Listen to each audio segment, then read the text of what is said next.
شانی نعرہ تکبیر نعرہ رسالت چکی نعرہ رسالت نعرہ رسالت نعرہ حیدری تاجدار ختم نبوت تاجدار ختم نبوت الحمدللہ الحمدللہ رب العالمین والعاقبۃ للمتقین الصلاۃ والسلام علی سید الامام الانبیاء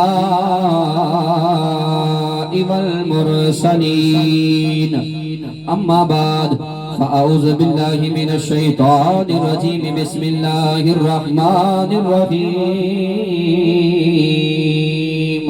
قال اللہ تبارک و تعالی فی القرآن المجید والفرقان الحمید والذین جاءوا من بعدهم یقولون ربنا اغفر لنا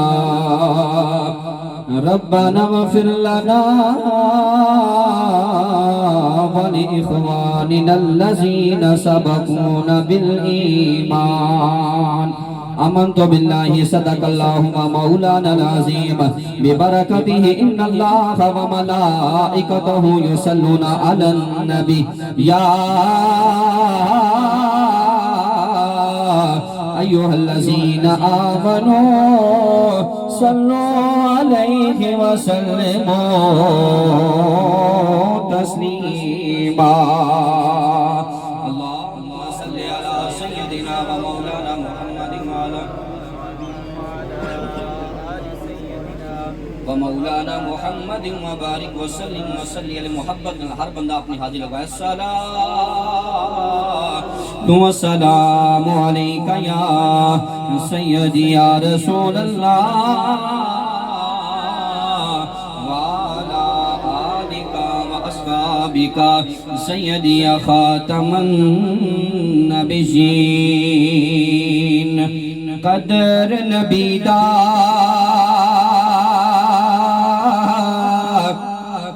وہ ایک ہی جان ہے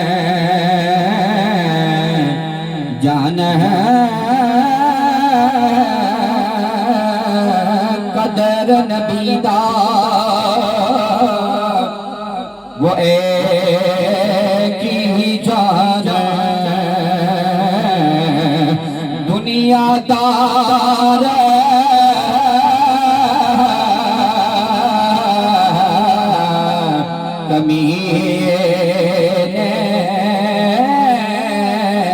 قدر نبی دا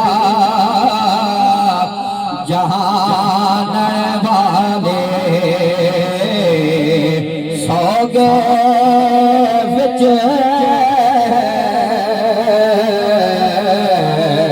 مدینے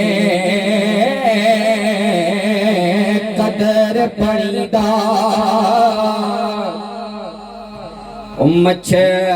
مچھلی جانے یا جانے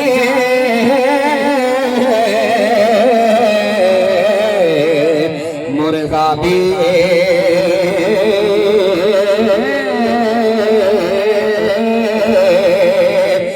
قدر نبی دا اللہ جانے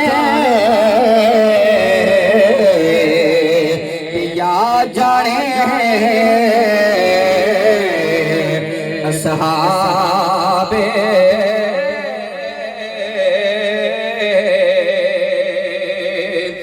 تے باپ مرے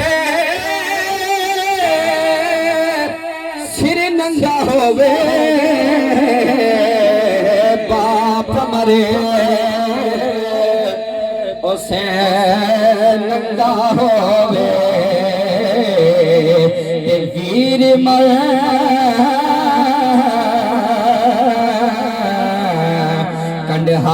کنڈہالے تے ماں بابا جے محمد بخشا کون کرے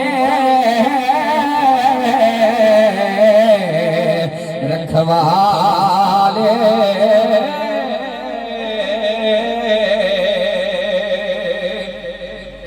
تے دکھی دا غم دکھی جانے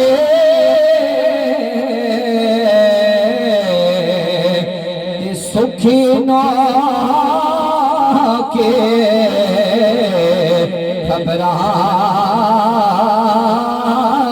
خبران تے جیند باپ نو اے موت مارے اور تک تک رو دے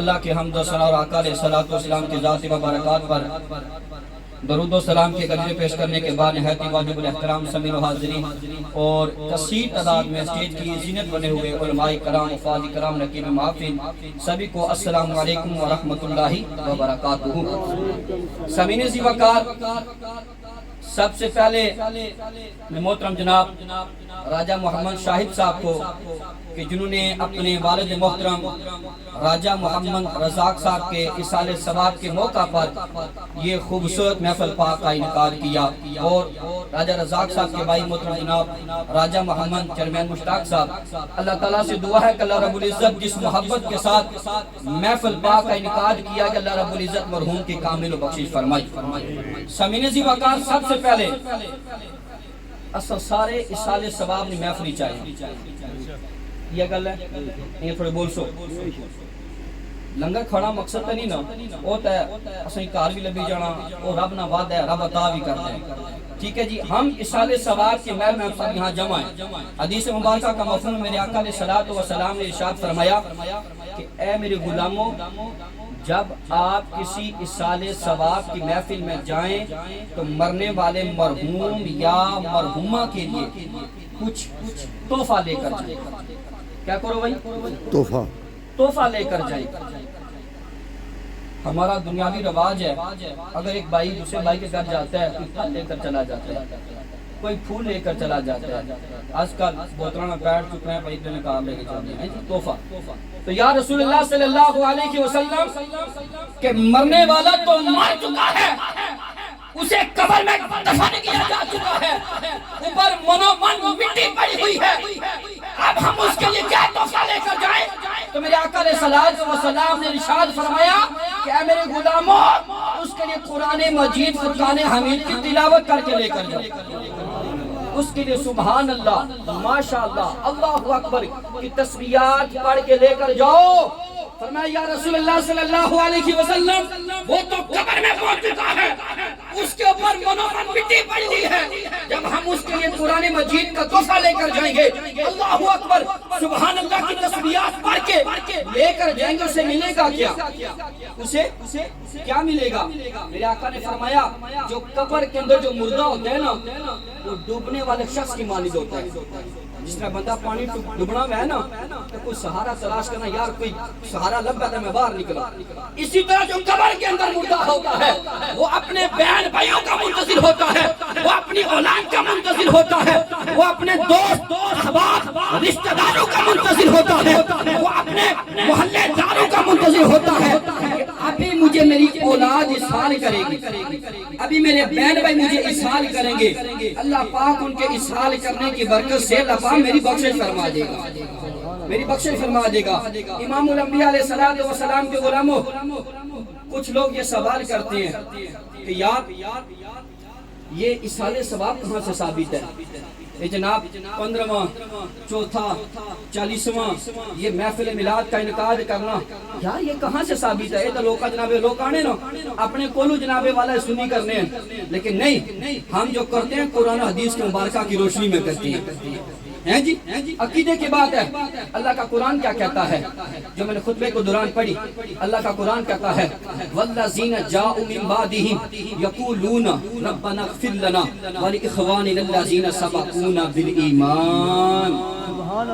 امام الانبیاء علیہ السلام کے غلاموں، خالق کائنات اپنی کتاب قرآن مجید فرقان حمید برہان رشید کے اندر ارشاد فرما رہا ہے والذین جاءوا من بعدهم یقولون ربنا اغفر لنا ولإخواننا الذین سبقونا بالایمان۔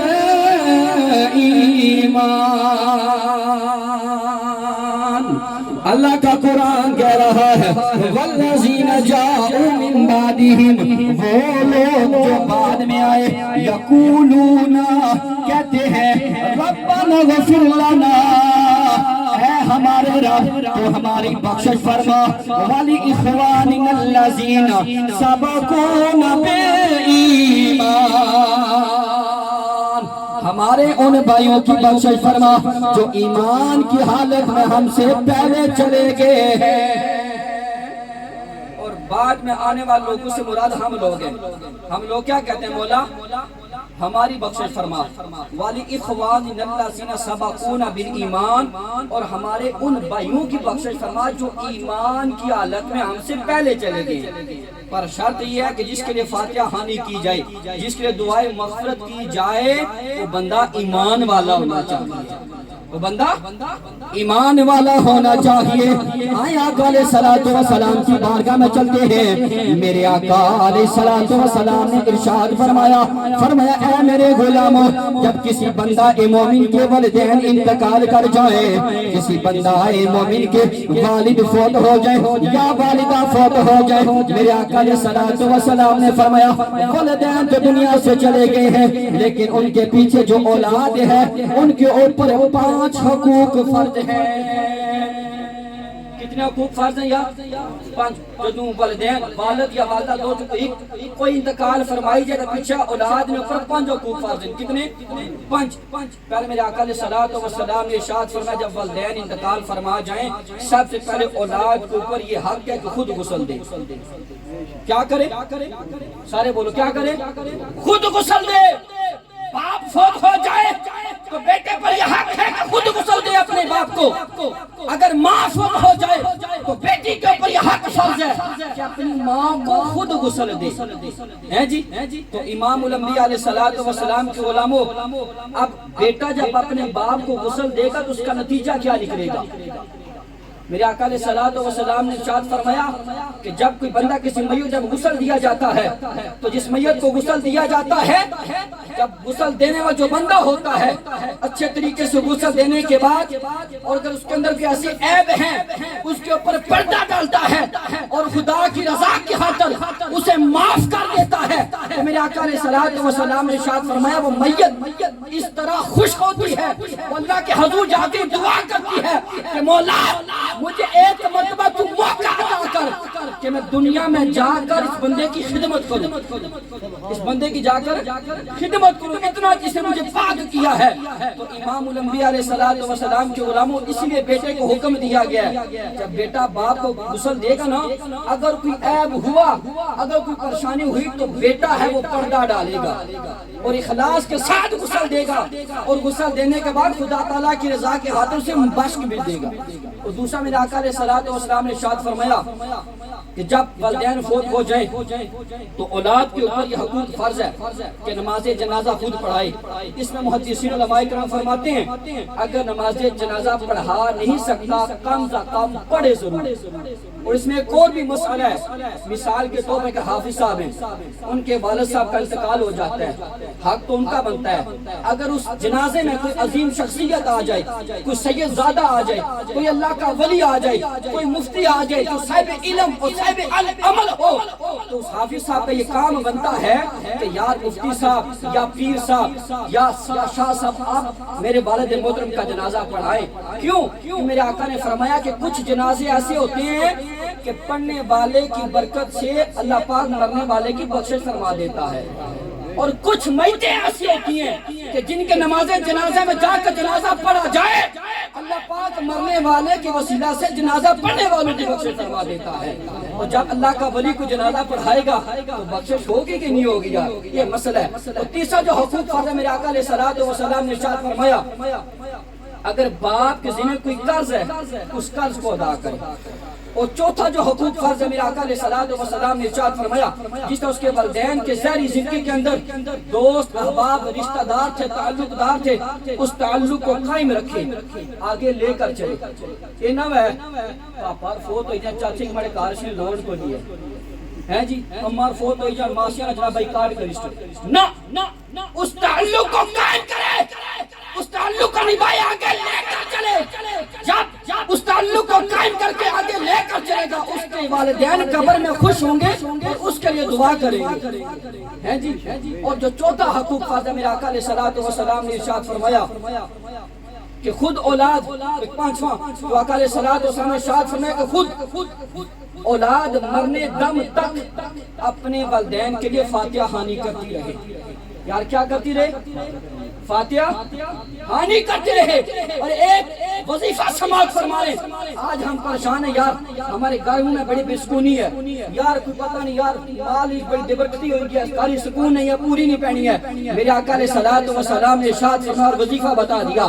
میرے آقا علیہ الصلوۃ والسلام نے ارشاد فرمایا کہ جو بندہ مومن اپنے والدین کے لیے دعائیں مغفرت کرتا ہے کیا کرتے ہیں دعائیں مغفرت کرتا ہے زندہ ہیں تب بھی ان کے لیے دعائیں مغفرت کرتا ہے اگر پردہ فرما جائیں پھر بھی دعائیں مغفرت کرتا ہے.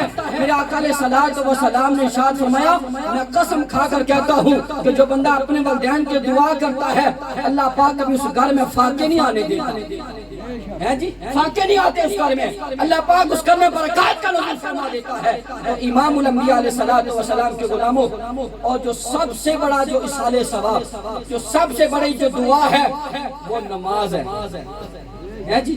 اولاد کچھ نہ کرے نہیں توفیق میلاد کرے کچھ نہ کرے فقط نماز کا اہتمام کر لے. جب تشہد میں بیٹھے گی ربی اغفر لی ولوالدی ہے جی مولا میری والدین کی بخشش فرما. نماز کی حالت میں ہے جی اللہ کے ساتھ جناب اللہ کی عبادت کر رہا ہے اللہ کی بارگاہ میں جب بیٹھ کر خلوص نیت کے ساتھ عقیدہ اخیرہ میں بیٹھے گا ربی اغفر لی ولوالدی مولا میرے والدین کی بخشش فرما دے.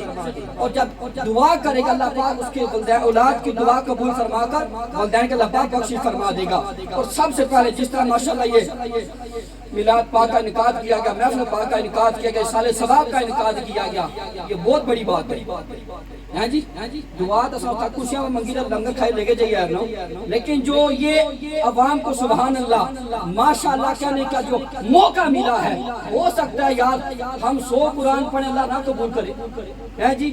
ایک بندہ مجمع میں ایسا بیٹھا ہو فقط وہ آمین کہہ دے سبحان اللہ کہہ دے اللہ اکبر کہہ دے اللہ پاک اس کے سبحان اللہ کہنے کی برکت سے اللہ پاک راجہ محمد رضا صاحب جی اللہ پاک کامل بخشش فرمائے ہے جی. وہ رب جانتا ہے کہ کس کے اعمال کیا ہے لیکن شرط یہ ہے کہ دعا مانگنے والے کی اور محفل سجانے والے کی اور محفل میں آنے والوں کا اخلاص ہونا چاہیے محبت ہونی چاہیے اور خلوص نیت کے ساتھ جب محفل سجائی جائے محفل میں بیٹھا جائے اللہ پاک اس اخلاص کی برکت سے اللہ پاک محفل قبول فرما کر مرنے والے کی بخشش فرما دیتا ہے.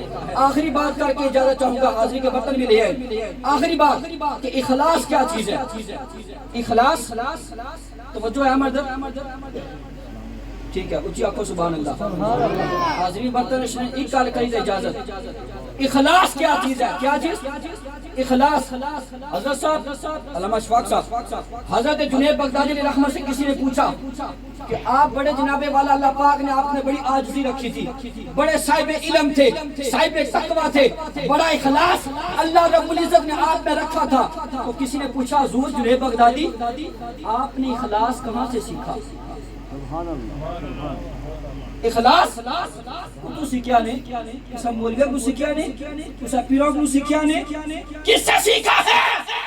جنید بغدادی نے فرمایا میں نے اخلاص کسی مولوی سے نہیں سیکھا کسی جناب پیر سے نہیں سیکھا. آپ فرمانے کہ میں نے اخلاص سیکھا ہے تو ایک حجام سے سیکھا. حجام بال کاٹے ہوئے نائی کو اردو میں حجام کہتے ہیں جی ایک حجام سے سیکھا ہے. فرمایا حضرت صاحب آپ کا اتنا مقام آپ صاحب علم ہیں صاحب تقویٰ ہیں آپ نے ایک حجام سے کس طرح سیکھا. تو جنید بغدادی فرماتے ہیں جب میں مدرسے میں پڑھتا تھا ابو باجر صاحب مدرسے میں پڑھتا تھا طالب علم تھا، قرآن کا علم حاصل کر رہا تھا، قرآن کو یاد کر رہا تھا، استاد محترم کی بارگاہ میں قرآن کا سبق سنایا۔ اس سبق سننے کے بعد استاد نے سارے شاگردوں کو کھڑا کر دیا، یار بال چیک کرواؤ، کیا کرو؟ بال چیک کرواؤ۔ دیکھا کہ درویشان نے بال بچے بدے ہوئے، فرمایا جاؤ سارے بچے بال کٹوائی تو قاری عبدالرحمان صاحب جاؤ کہ سب بال کٹوا کر آ جائیں۔ سارے طلباء جاتے ہیں، بال کٹوا کر واپس آتے ہیں مدرسے میں۔ جنید بغدادی فرماتے ہیں کہ میرے پاس پیسے نہیں تھے کہ بال کٹوا سکوں، بال اسی طرح بدے ہیں، واپس استاد جی کی بارگاہ میں آ جاتا ہوں۔ استاد جی نے دیکھا کہ سارے بچوں کے بال کٹے ہیں، جنید بغدادی کے بال اسی طرح بڑے ہیں۔ استاد جی غصے میں آ جاتے ہیں، بیٹا تو نے میرے حکم کی نافرمانی کی، جا نکل جا، مدرسے سے نکل جا۔ جنید بغدادی فرماتے ہیں میں مدرسے سے نکلا روتا کہ یار قرآن کا سبق کیسے یاد کروں گا۔ استاد جی نے کلاس سے اٹھا دیا، لیکن جنید بغدادی فرماتے ہیں کہ میں روتا گلی میں جا رہا ہوں، اسی گلی کے کارنر میں آگے ایک حجام کی دکان تھی، ایک حجام کی دکان تھی، ڈائری دکان تھی۔ جنید بغدادی فرمانے میں دکان داخل ہوئے ہیں، السلام علیکم چچا جان۔ حجام کو سلام کیا، السلام علیکم چچا جان۔ چچے نے کہا وعلیکم السلام۔ جنید بغدادی فرماتے ہیں میں نے کہا چچا جی بال بدے ہیں، اللہ کے لیے بال کاٹیں گے؟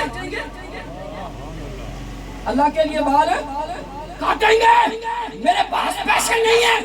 جب میں نے کہا چچا اللہ کے لیے بال کاٹیں گے، وہ حجام کانپنے شروع ہو گیا اور ایک بندے کے بال کاٹ رہا تھا۔ تو اس حجام نے کیا کہا، اس جو بندہ بیٹھا بال کٹوا رہا تھا، حجام کہنے لگا محترم اٹھو تو میں پہلے بچے نے بال نہ کٹی گی نا۔ جی وہ حجام تھا لیکن ایمان والا تھا، رب سے ڈرنے والا تھا۔ آج ہماری دکانوں میں کوئی مانگنے والا آ جائے ہم دھکے دے کر باہر نکال دیتے ہیں، یار جا کیا کرنا ہے تو دعا مانگنے دے، جا مزدوری کر۔ ہیں جی حجام نے کیا کیا اس بندے کو، جناب اٹھو نا میں پہلے بچے نے بال نہ کٹی گی نا۔ وہ بندہ کہنے کا یار عجیب بات ہے، آدھے بال کاٹے آدھے رہتے ہیں، فرمایا منہ کرنا انکار تو نہ کرنا کہ نہ کٹنا کٹساں، پہلے بچے نے بال نہ کٹی گی نا۔ ہیں جی جنید بغدادی فرماتے ہیں اس چاچے نے مجھے اٹھایا، اس کرسی پر بٹھایا، بٹھانے کے بعد کہا بیٹا پتر جی اگر تھوڑی جی میں کی اجازت دیو تو میں پہلے وضو نہ کریے چھو۔ ہیں جی پہلے میں وضو نہ کر کے آؤں۔ جنید بغدادی فرماتے ہیں میں خاموش بچہ تھا، چچا دوڑے باہر نکلے، وضو کر کے واپس آئے، بسم اللہ پڑھ کے میں سر کے بال کاٹنا شروع ہو گئے۔ ہیں جی جنید بغدادی فرماتے ہیں چچا بال کاٹ رہے ہیں، خدا کی قسم میرے سر سے بال تھوڑے گر رہے ہیں، چچا کی آنکھوں سے آنسو زیادہ گر رہے ہیں۔ ہیں جی بال تھوڑے گر رہے ہیں، چچا کی آنکھوں سے آنسو زیادہ گر رہے ہیں۔ میں نے چچا جی سے پوچھا کہ چچا جی آپ کیوں رو رہے ہیں؟ اب چچے کا جواب سنو یار، اخلاص دیکھو، چچے کا جواب سنو۔ اس حجام نے کہا بیٹا خدا کی قسم کھا کر کہتا ہوں زندگی میں پہلی مرتبہ اللہ کے لیے بال کاٹنے کا موقع ملا ہے۔ یار اسے اخلاص کہتے ہیں، اسے اخلاص کہتے ہیں۔ جب ایسا اخلاص ہو نا تو پھر بے شک دو بندے بیٹھے یا نبی سلام علیکہ پڑھی نا تو دعا کرن نا کہ اللہ پاک درود پاک نے برکت نہ مرنے والی بخشش فرمائی سن لے۔ اخلاص یہ ہونا چاہیے، چاہے وہ عالم دین ہے، چاہے کوئی جناب مفتی ہے، چاہے وہ محفل سجانے والی انتظامیہ ہے۔ جب اخلاص ہوگا اللہ قبول فرما لے گا، اللہ کرم فرمائے گا۔ اللہ تعالیٰ سے دعا ہے اللہ رب العزت جس اخلاص کے ساتھ اہل خانہ نے یہ خوبصورت محفل پاک کا انعقاد کیا، اللہ اپنی بارگاہ میں قبول فرما کر راجہ محمد رضا سے اللہ پاک کامل بخشش فرمائے۔ وآخر دعوانا الحمدللہ رب العالمین۔ تمام احباب درود السلام کے لیے کھڑے ہو جائیں۔